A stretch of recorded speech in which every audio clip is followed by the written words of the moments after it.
a computer test. Okay, so a couple of things as we get started today. Number one, we have, I have not even looked at your test from yesterday. I did the assembly, I graded your notebook, I graded some stuff around for two, and then I had to. So I know that several of you were struggling to finish. If you're listening to the video or logged in live, I know several of virtual students had trouble finishing. And part of that is kind of needing to learn how to manage time while you're taking the test. But there was a mistake on problem number 13, bottom left, I don't remember what the number was. And so that's a problem some of you didn't get to, but I'm probably gonna have to throw out because it didn't make sense if you look at it carefully, and we'll talk about that. A couple of you nodding, like I had a 4 where it needed a -4. Nobody in this class asked me about it.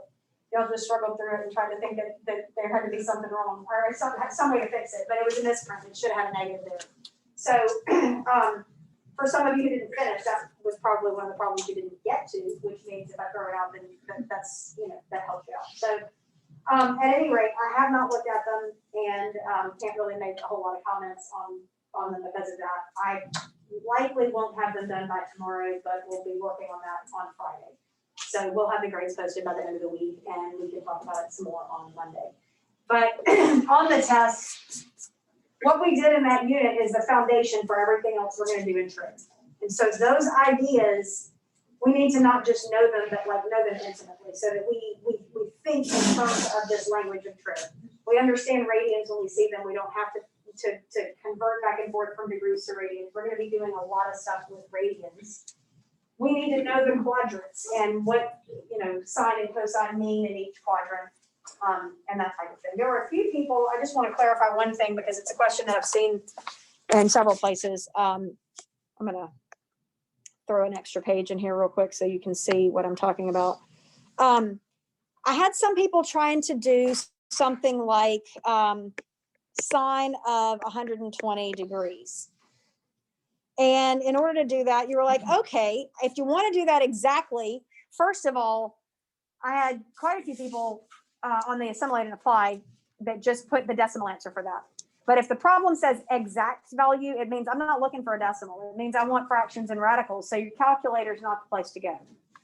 In order to do that, what we need to do is look at where that falls on our graph, and 120 degrees would be somewhere around right there. Does that look like about the right angle? So what does it tell us, the fact that it's in quadrant 2, what does it tell us about the sine? It's going to be a positive value because we know that sine is our y coordinate on a unit circle. But I had several people, and I understand why you did this actually, but I had several people going, okay, my special right triangle is 1, 2, square root of 3. It's backwards from the way that I usually write it, but it's still the same, triangle. And so this 1 would be negative and the square root of 3 would be positive. And so sine is the y coordinate. So I had several people say the answer is the square root of 3 because it's the y coordinate. What is wrong with that? Is what? The sine is not, it's not the right answer. What's wrong with the picture? What's wrong with the way I'm thinking about it? It's not a unit circle. It's just a coordinate point. So yes, there is a coordinate point right here that is x, x -1, y square root of 3. But the r in this problem is 2. And so when we have an r, a hypotenuse that is not 1, it's not a unit circle, and we still can use the x and y coordinate, but we have to divide them by the r. You remember that? So we said, if you're just looking at a coordinate point, the cosine is the x divided by the r, and the sine is the y divided by the r. The reason it is just the actual coordinate on the unit circle is because the hypotenuse happens to be 1 on that unit circle. So just wanted to clarify that a little bit because there were some people getting confused between that coordinate idea when we have to divide by the r and the unit circle where we don't. And the reason we don't have to is because the radius is already 1. So before we move on and kind of start using some of the trig that we have learned. Are there questions on particular concepts on the assimilate and apply that I have graded and made comments on Canvas? Anything that you're like, I still don't get that idea before we move on. You may have more specific questions after you see your test graded. And so I will go back and revisit that question once we grade the test. This unit that we're going to be working on now, we're going to start thinking about graphs of sine and cosine functions. Now, we've already worked a lot with graphs, haven't we? We've been looking at graphs of unit circles and where does an angle fall on a graph. And that's, we're going to use that to help us understand what we're going to do today. But we're going to be looking at an XY plane in kind of a different way now. And I'll take today's lesson to kind of help us build that idea. So I just gave you a little unit circle, or you have printed that out, it's printed your notes out. And I want us to think about this unit circle for a few minutes. Right here. I need to fix this so you can see the whole thing at once, but that's okay. So if we have this, I want us to take a minute and think about labeling this carefully. If I'm looking at angles here, then my quadrant angles would be, well, that would be 0 degrees, right? Which is also 0 radians. And this angle here would be how much? 90 degrees, but let's think in radians. And then, so we would say that that is pi over 2 radians. But I want us to write it as an unreduced fraction. I want us to count around the circle this way. Our base unit is this angle right here. What's the size of that angle in radians? Why do you say pi over 6? We've divided the top half of the circle into 6 parts. And so this is just one of them, and we'll label it pi over 6. And so what is the size of this angle?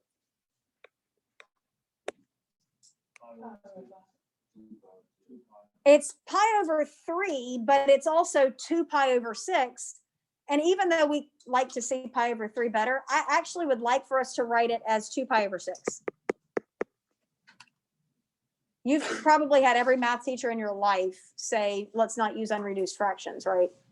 I want us to use unreduced fractions because when you count by unreduced fractions rather than reduced fractions, you recognize patterns better. So that 90-degree angle could be written how? 3 pi over 6.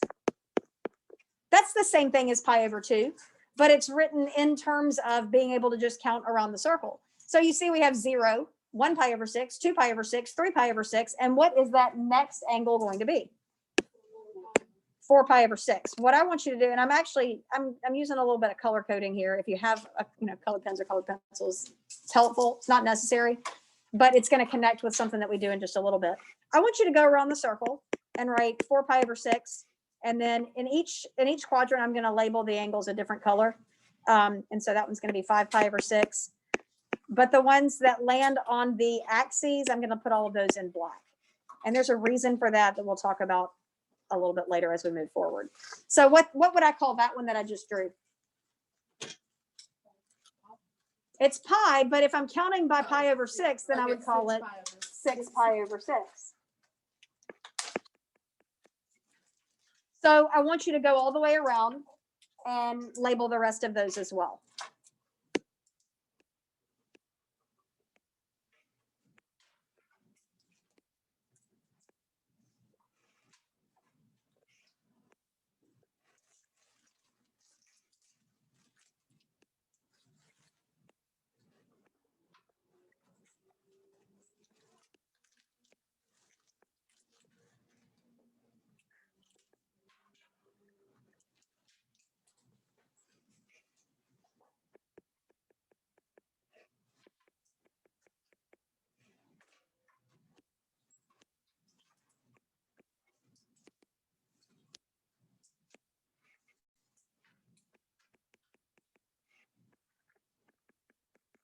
what you'll see is that a whole lot of these are reducible, but we don't really want to reduce them because it's going to be easier for the purposes of what we're going to look at in just a little bit to see them unreduced. We're counting by pi over 6. And when we get back up to the x-axis, we could also call that not just 0, but what? 12 pi over 6. 12 pi over 6 and 0 would be coterminal. Does that make sense? At the top of this paper, you can label it graphing trig functions. And this picture that we just drew right here is not the graph that we're trying to make. This is a picture that is going to help us understand that graph. So when I look at this, I can recognize that my goal here is to draw the graph of this function. F of x equals sine of x. On the picture that I have of the unit circle, the x and y represent coordinate points on the unit circle. The x represents cosine, the y represents sine. When I look at the function f of x equals sine of x, I'm looking at input and output in a different way. I'm looking at a function, so the x and y that I'm looking at are not sine and cosine. What kind of thing do I input into that function? What do we take the sine of? What is it? An angle. And in general, we're going to think about an angle measure in radians. Okay? So the input value for this function is an angle measure in radians. And what is the output value? Well, our x, y points on this function that we're going to draw in just a minute, the x is an angle measure, and the y is the sine, which is the y coordinate of a point on the unit circle. So here's what I want us to do. I want us to go around the circle. And I know I've said a lot about exact values, but right now in decimal values, I want us to label all of the coordinates of all of the points around the unit circle. So these black ones on the axes should be the easiest ones to label. What are the coordinates of that point at the end of the 0 degree angle, or the 0 radian angle? I heard 0, 1. Is that right? It's x is 1 and y is 0 there. Up at the top, what are the coordinates of that one? To the left? And down here? 0, negative 1. Now I want us to look at in the red quadrant. You can use your calculator on this if you want. If I want to know the coordinates of that point that's at the end of the pi over 6 angle where it hits the unit circle, its x coordinate would be the cosine of pi over 6, right? If you want to do that on your calculator, you can. You can either do cosine of 30 degrees if you're in degree mode, or you can do cosine of pi over 6 if you're in radian mode, and either way, you ought to get the same thing. What do you get for that answer?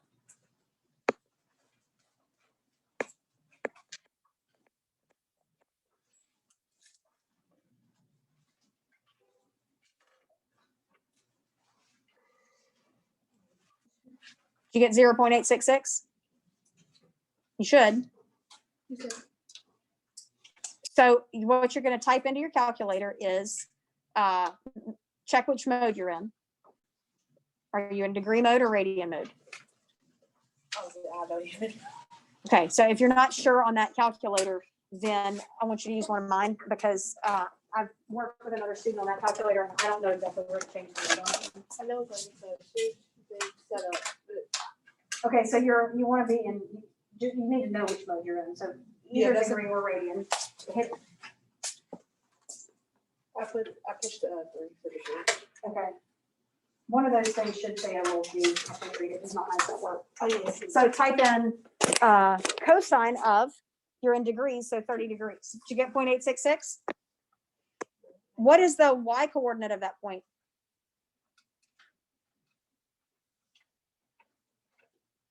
Should be the sine of that angle, shouldn't it? What is the sine of that angle?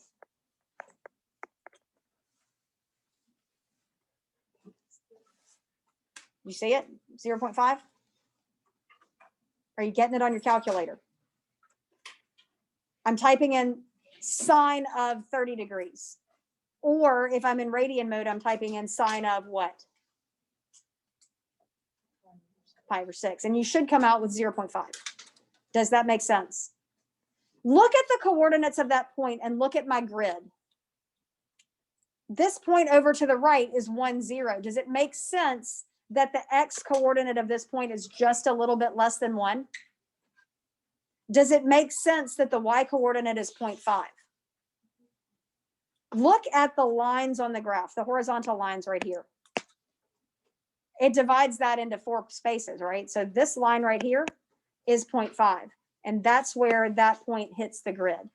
So it makes sense, or it should make sense, for the y coordinate of that point to be 0.5. What about the 2 pi over 6 angle? What are the coordinates of that point right there? What does it look like the x coordinate is? Based on the fact that it's falling directly on that second line. Looks like it should be 0.5. You can test it with your calculator and see that that is the case. Can you guess what the y would be without looking at your calculator? 0.866, because when we switch the sine and cosine, all we're doing is switching the, when we switch from sine to cosine, we're just switching the orientation of the triangle. Can you use that information without your calculator to figure out what the coordinates of this point in quadrant 2 would be?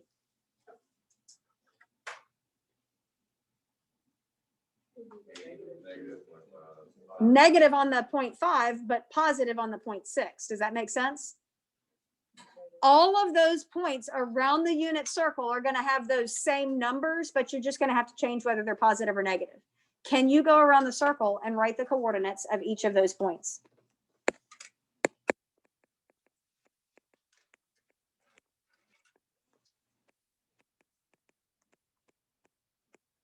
If you're not sure what I'm asking you to do, or not sure how we're figuring that out, let me know, because I want to clarify.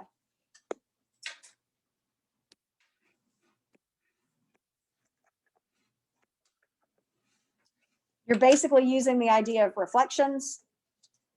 You're getting the same exact values for cosine and sine, but you're changing whether they are positive or negative.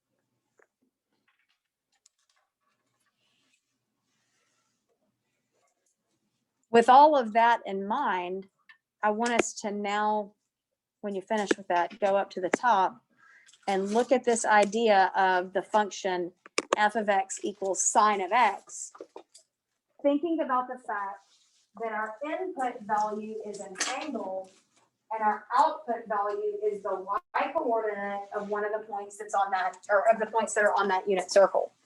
So when you look at it, I want us to just kind of think about what is happening as we move around the unit circle. Think about starting to the right side of the unit circle at the 0 radian angle. As I rotate in the positive direction, what is happening? So basically I'm rotating this way. As I rotate around the circle that direction, what happens to the y coordinate of the point as the angle starts rotating around? By the time I get to pi over 6, it's 0.866. And then when I get to 2 pi over 6, it's smaller, isn't it? I'm sorry, the y coordinate is 0.5. And then it goes higher and higher to 0.866. By the time I get to 3 pi over 6, or pi over 2 at the top of the circle, what is the y coordinate of that point? It's 1. But then as I continue on past there, what's happening to the y coordinate of that point as I continue around the circle? It's starting to decrease. And throughout quadrant 2, it decreases some more. until I get to the angle 6 pi over 6. And at that point, the y coordinate is 0. As my rotation continues now into the third quadrant, what is happening to the y coordinate of the point that I'm looking at? It's decreasing until we get down to what? Which happens at angle what? 9 pi over 6, or reduces to 3 pi over 2. That's the 270-degree position. That's when it's as low as it can get. It's at its lowest point, the y coordinate right there. So when I pass that angle and continue on moving that rotation, what now is happening to the value of the y coordinate? It's getting larger and larger until I get back up to 0, which happens at what angle? Which is the same thing as 2 pi, 1 full rotation. So basically what happens is, going through quadrant 1, the y coordinate increases, and then it decreases through quadrant 2, then it goes negative through quadrant 3, and back up to 0 as I move through quadrant 4. I want us to draw a picture of how that happens on the next page of your notes. So I just gave you this. And tomorrow we're going to cut this page apart and kind of put it in your notes in an interesting way. But just for now, write on it as it is. Don't worry about taping it into your notes. Yes, I did. This is what I was handing out a little bit ago. Sure. You need both of those. So I want us to look at this graph, and it's maybe a little bit hard to see, but the y-axis is right here. The y-axis is right here. And so if I'm looking at this, I'm thinking about the input value on this function as being an angle. How should I count my angles based on what I just saw in the circle? Well, I can count by pi over 6, right? 3 pi over 6 right there. It's real hard to write all that down on there, isn't it? So I can go 4, 5, 6 pi over 6 would go right here. But 6 pi over 6 is really the same thing as what? Pi. And then I could go 7, 8, 9 pi over 6, 10, 11, 12 pi over 6. So by the time I get to that 12 pi over 6, that's 2 pi. So basically I'm marking each third line, and those are the ones that are written a little bit darker on your page. It's hard to see that it's darker on the screen up there. And so we can keep going beyond. Is there any reason we have to stop at 2 pi? No, we keep going. So the next one I could write 13, 14, 15 pi over 6, 16, 17, 18 pi over 6. Can I go in the negative direction? We can do negative angles, can't we? Negative angle would go negative pi over 6, negative 2 pi over 6, negative 3 pi over 6 here, and negative 6 pi over 6 here. So I'm labeling my x-axis to represent the rotation around the unit circle. Does that make sense?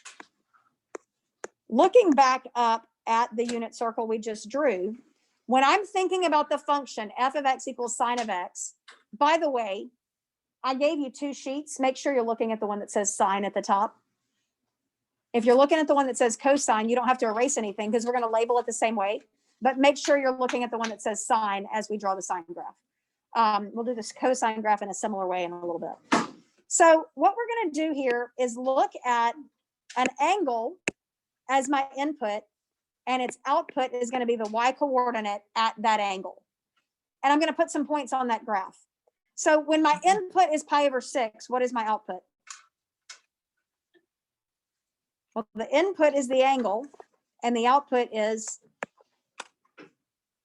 the y coordinate of that point, which in this case would be 0.5. Let's think about how we need to label the y-axis on this graph. What is the largest that a sine value will ever be? 1. And what is the smallest that it will ever be? So up here is 1, down here is -1. How big are those lines in between? 0.25. Separated into 4 sections. So this middle one would be 0.5. Here would be 0.5. So I have a point, and I'm going to use red because because I was using red to indicate the angles in that quadrant. I'm going to put pi over 6 as my input and y coordinate 0.5 as my output. Question, Kaya? Negative 0.5. Not on that one. Because right here, I'm looking at pi over 6. I'm in quadrant 1, and everything is positive. There will be some answers that are negative, but this answer is going to be positive. Does that make sense? Okay. What's my next angle that I'm going to plug in? 2 pi over 6. And what's its output value going to be?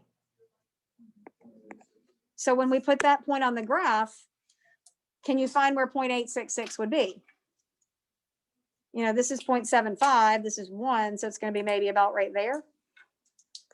Doesn't have to be perfect, but about where 0.85 would be, 0.866.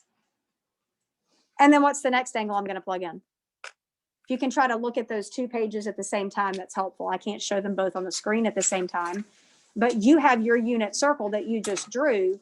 And if you can look at it, you can work your way around that circle. So when we do 3 pi over 6 and you're looking at your unit circle, what is the y coordinate for that point? It was up to 1. The coordinate pair was 0, 1. But when we are looking at the sine graph, we do not care what that x coordinate on the unit circle is. We just care about the y. So as I go around, what I'm going to do is circle the angle and underline the y coordinate. Circle the angle and underline the y coordinate all the way around. And those are the ordered pairs that I'm going to put on my graph. So when I get to 6 pi over 6, my y coordinate will be what? 0. So I want you to go ahead and work your way around the circle. And the way I'm doing it is I had one quadrant marked in red. And so I'm going to draw the graph kind of through that quadrant in red. I have each of the axis angles marked in black. So I put a black dot there. And then I think I had blue going through the next quadrant. So I'm going to write the angles for the next quadrant there. When I did 4 pi over 6, the answer was 0.866. 5 pi over 6, the answer is 0.5. And we said 6 pi over 6, the answer is back down to 0. So what we see is that as the angle moves through quadrant 2, what is happening to the value of the sine of the angle? It's decreasing. So I'm going to make a little note to myself right here that this piece of the graph represents quadrant 2, and this piece of the graph represents quadrant 1. Does that make sense? Can you build the rest of the graph in a similar way to that? Do you need to stop when you get to 12 pi over 6? If you're working your way around the unit circle, you've gone one time around and you're going past 12 pi over 6 or past 2 pi, then your angle starts rotating back into what quadrant? Quadrant 1 again. And so it starts repeating what it already has done in quadrant 1, but further over on the graph. So I want you to take a few minutes right now to try to complete the graph of the sine function all the way across towards the right. And then also think about what it's going to look like if you complete it towards the left for negative values. If you need me to look at your graph as you're working on it, make sure you're on the right track, I'll be glad to do that.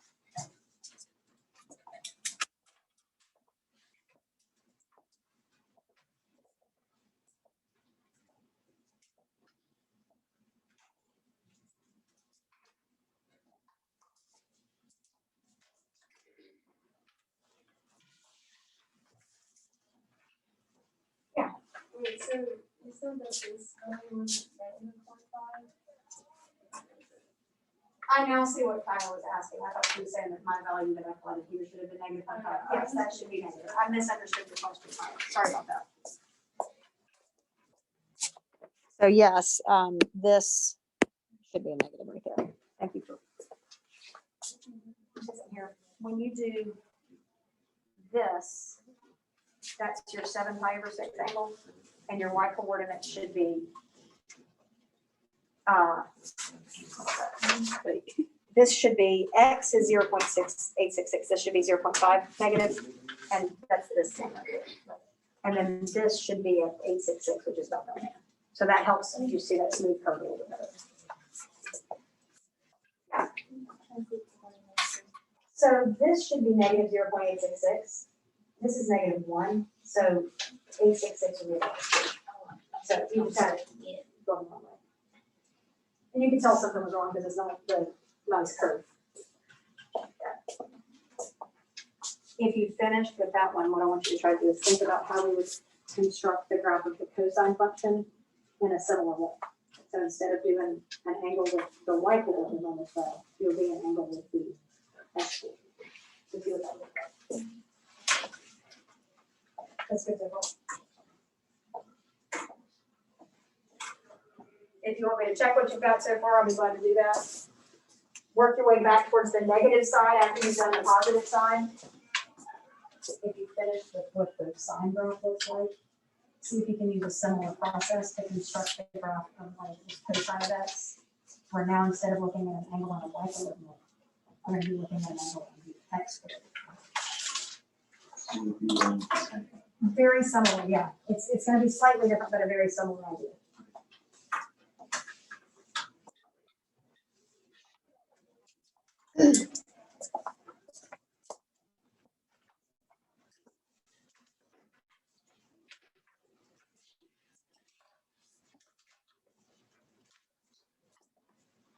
That looks good. Connect it down to here because 0 is 0.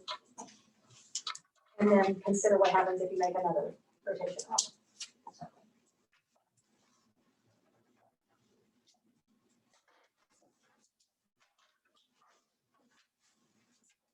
On this one, when we do this angle right here, that would be 7 pi over 6, which is this one. And I'm looking at the y coordinate. This is backwards. I think that's what it is. Yeah, because the x is bigger than the y here. We're going out farther to the left. So switch those around if you don't switch those around. That's why your graph is not looking good.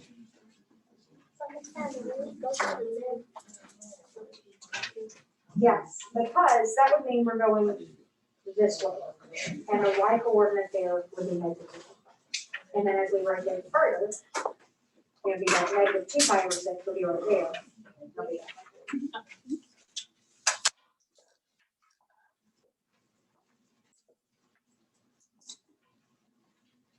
If you finish with the sine graph, try to construct the cosine graph in a similar way, recognizing that instead of looking at the y coordinate, we'll now be looking at the x coordinate. That's kind of backwards because it's the y coordinate on that graph that will be the x coordinate on this picture. So it's where you just twist it around.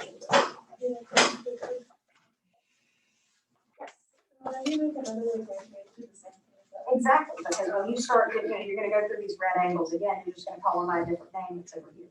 So this piece will go right there. You're going down through the green quadrant. And so this piece right here is gonna repeat itself right there. We just connect them there. Yeah, connect it with a nice smooth rounded curve. You want to keep going all the way? Yeah. This is bothering me. I think it's, you just use the same number twice. This one should be. Yeah. So and when you connect it, just don't worry about that one. It won't. Just don't connect it with the rest of them.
I don't have extra copies, but I did provide the copy at, on Canvas. So like, make a rough draft of it right now, and then you can clean it up a little bit on your own later.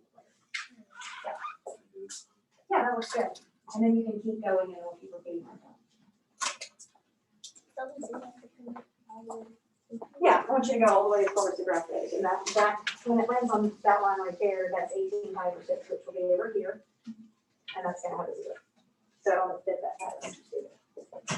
So this is my graph, and I did it colorfully because I want you to see the connection of what happens within each quadrant. What I had marked in red was quadrant 1, and then as I moved through quadrant 2, the Y value on that angle got smaller down to 0. And then my purple quadrant right here was quadrant 3. And then the green quadrant was quadrant 4. And I don't care what colors you use. And if it's all in pencil, that's fine. But label what's happening in each quadrant. And so if you're making a move around the unit circle and you go through quadrant 1 and then quadrant 2 and then quadrant 3 and then quadrant 4, you're now back to where you started. And if you continue the rotation, then you start getting to these angles that are right here. But what quadrant are they in? So as you rotate through quadrant 1, this graph is going to repeat what it did in quadrant 1 the first time around. So this little red piece right here that represented my angles that are quadrant 1 angles repeats itself over here when I go through the next group of quadrant 1 angles.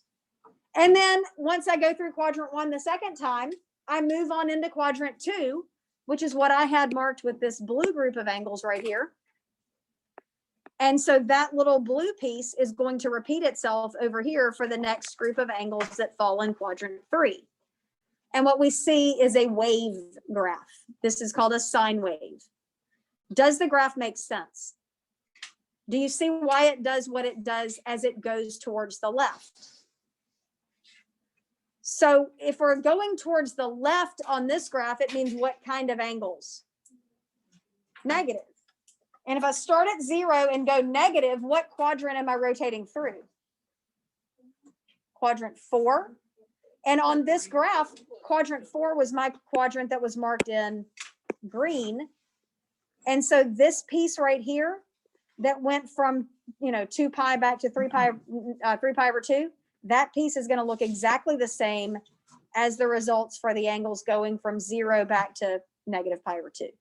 And so it repeats that same pattern in both directions. Does the graph make sense? Several of you have already done it, but if you haven't, I want you to try to construct the graph of the function f of x equals cosine of x in the same way. I'll get you started on that.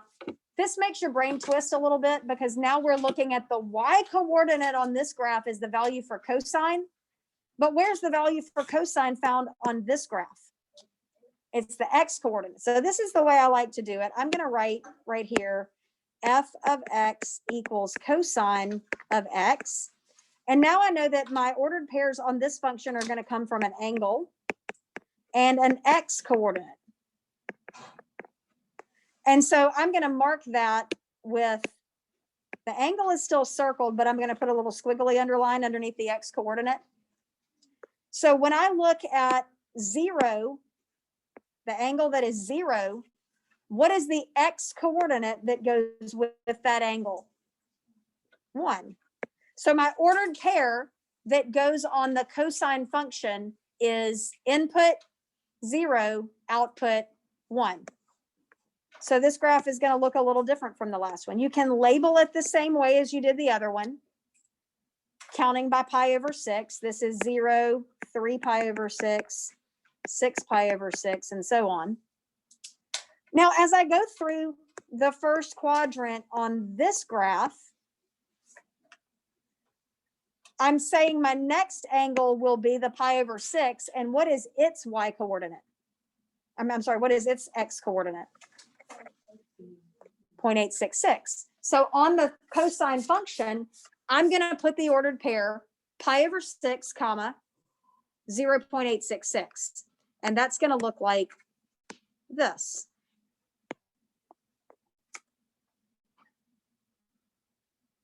And if you're looking at your unit circle, I'm not going to scroll back to mine. But when I get to the next angle, which is 2 pi over 6, what is its x coordinate? 0.5. And then by the time I get to 3 pi over 6, or that 90-degree pi over 2 angle, what is the x coordinate there? So as I rotate through quadrant 1, my x coordinate to represent cosine starts at 1, but as I rotate through the quadrant, that x coordinate is getting closer and closer and closer to 0. What's going to happen to that x coordinate as I rotate through quadrant 2? It's going to decrease. It's negative now. Remember that in quadrant 2, the cosine value will be negative. So I got to be below the y-axis on this graph. The 4 pi over 6 angle will give me a result of negative 0.5. The 5 pi over 6 angle will give me a result of negative 0.866. And the 6 pi over 6 angle will take me all the way down to the lowest point on the graph, which looks like the furthest left point here. And so you're going to see something that looks like this: 0.5, 0.866, and 1. What do you notice about these two graphs? It's like it's a little shifted. It's like a little, Essentially the same shape, right? yeah. Same exact shape, but as Kaya said, a little shifted. It's just scooted over. So what I want you to do now is complete the graph of the cosine function before you come in tomorrow. Finish the sine function if you're not quite finished with that one. And tomorrow we will talk about some properties of these two graphs, and we'll start talking about what happens as we do some transformations on these. The other part of your assignment that's on Canvas is to just look at these two graphs for a few minutes, study them, and think about some properties of the graph. Think about some observations that you make about them, and just jot a few things down. Like, what's the domain of each of these graphs? What's the range of each of these graphs? What kind of thing are we inputting? What kind of thing are we outputting? What are some characteristic features that you see about the graph that we can talk about tomorrow as we list some properties? So as you draw the graphs, just think about observations that you notice about the graph of the sine function and the cosine function. Do the two graphs make sense? Questions on any of that? We've got a couple of minutes left to continue working on finishing up those graphs. When you come in tomorrow, we're going to tape these down into your notes. I'm going to show you what we're going to do. I'm going to fold it like this so that you can see just the word sine of x, and we'll write some properties on the outside of that, and that'll be taped on the next page of your notes. So if you want to go ahead and do that at home, you can. In my old notes, I'll just show you what it looks like. And I'll take a picture of it for those of you who are on the video. But when the text looks like that, we'll have the graph on the inside and some properties like that on the outside. So if you want to go ahead and take that down, that's the way. I'll just be on the table like that.